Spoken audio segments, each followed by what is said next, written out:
Hey guys, got a really good video for you today. We're going to cover exactly what you should be covering on your person, on your backpack when you're actually trekking. We're going to cover where to put it, why you should put it there, what things you'll need access to quickly to keep you safe and to keep you comfortable in the mountains so you can get the most out of your experience. So we're going to be talking about what you've got on your back. So you're going to be trekking with your 35 to 45 litre trekking pack. Now I'm just going to throw everything in and talk about it as we go. We're going to start with hydration. You want your sleeve, your hydration bladder, to be in the sleeve at the back of your trekking pack, and then you want that hose coming out the side. If you've got a decent pack, you'll have a separate little hole where your hydration pack can actually come out. And that will ensure that you're going to be have that available to you if you're drinking regularly. Then you're going to have your extra water bottles on the outside of your pack here. So you should take two, one for each overflow slot on the side of your pack. On the outside of your pack, you're going to have your trekking poles. Now, lots of different packs will have different loops where you can attach your trekking poles, and it just really depends on the pack that you've got. Now, within the pack, you want to start with your pack liner. Now, I use a pack liner rather than a pack cover, because a pack cover, it can pour with rain and it can still get your stuff wet. So we'll start with a waterproof pack liner. This one's from Xped, really durable, completely waterproof. We're going to start by putting that in the pack, and this also helps to keep everything organised because firstly it's white so you can see everything. It's not super dark at the bottom of your pack, so it's just a really handy thing to have. So that's with your pack liner. So we're going to start with things that you might not need the most. So you're going to have light, bulky things at the bottom of your pack. So it might be unlikely that you'll need your overpants. That might be something good to put right at the bottom. So it's bulky, it's light. You want the heavier things close to your back. So for example, the heaviest thing you're carrying is your water, and that's going to be nice and close to your back. Everything you put in your pack,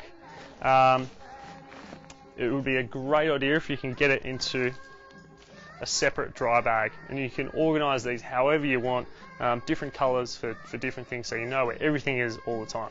That way, when you really need something quickly, you know exactly where it is. What I'll do is put the fleece layers towards the bottom of the pack as well. So you have those obviously for if you're going to stop and take a break. Like let's say you're way ahead of your guide, you got to stop. You're going to be cold, so you want to throw a fleece layer on, either that or your down jacket. Now that's going to pack down fairly small if you can, if it has its own packing cell. If not, you can get it into an actual dry bag, and then you can stuff it into your pack. You would also want to have, if it's the lower altitudes, you might not be wearing your base layers, but you want to have those just in case it's going to get really cold, just as a bit of an emergency. The weather can change really quickly in the mountains. Any other layer that you might need, depending on the weather, can go in. And that's really the bulk of the things that you'll be putting into your trekking pack. Everything else is just your little gadgets that you'll need throughout the day.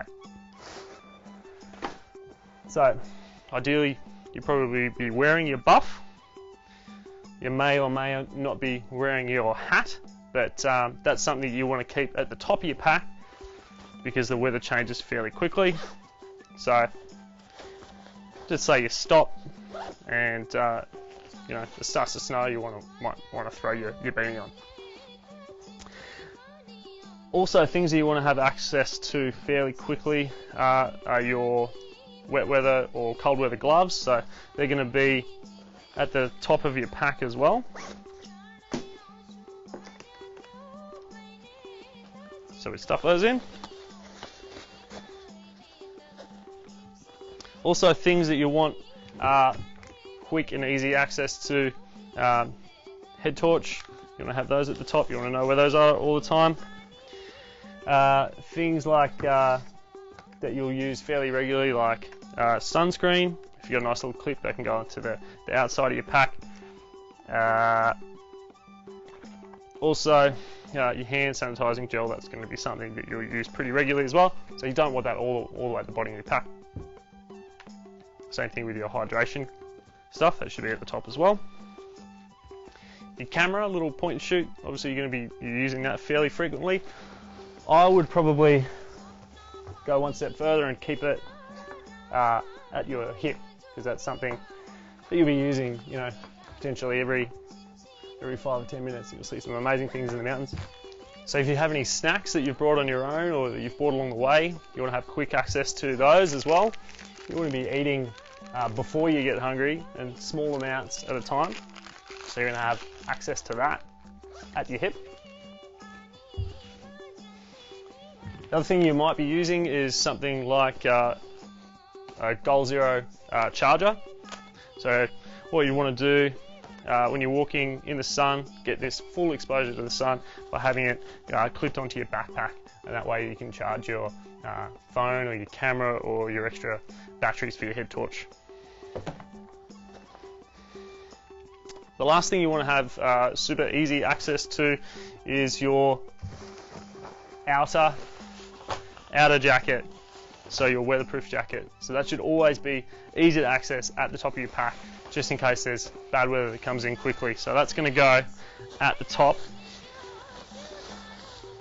of your trekking pack. And you can see now that there's not so many things, but that fills up really quickly. What you want to do with that liner is do a double fold, or triple fold, clip it at the top, and that's totally waterproof now. You can jump in the river, your stuff won't get wet. Thanks guys for watching the video. You can start integrating this stuff now into your trekking sessions, making sure that you've got everything in the right spot at the right time to maximise the experience that you're having both in your training, on your trek. Download the Ultimate Gear List, start ticking that stuff off, start using your equipment that you're going to use on your trek now in your training, so you're familiar with it. That way you're going to have the best time on this trip. Have a great day. We'll see you soon.